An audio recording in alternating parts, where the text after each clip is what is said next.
Hello everyone, in today's video I'm going to show you how to get 60 Hz in Gorilla Tag SteamVR. So first, open Steam on your PC, then go to your library and launch SteamVR.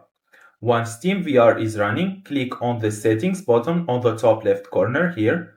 From there, go into settings again. Next, make sure your VR headset is connected. At the top you should see the option called refresh rate. Now, if your headset supported, set the refresh rate at 16 Hz. Keep in mind, not all headsets allow this option. Some headsets only show options like 72 Hz or higher. Once selected, the settings will apply automatically. And that's it. If you find this video helpful, don't forget to like and subscribe in the channel. Thank you for watching.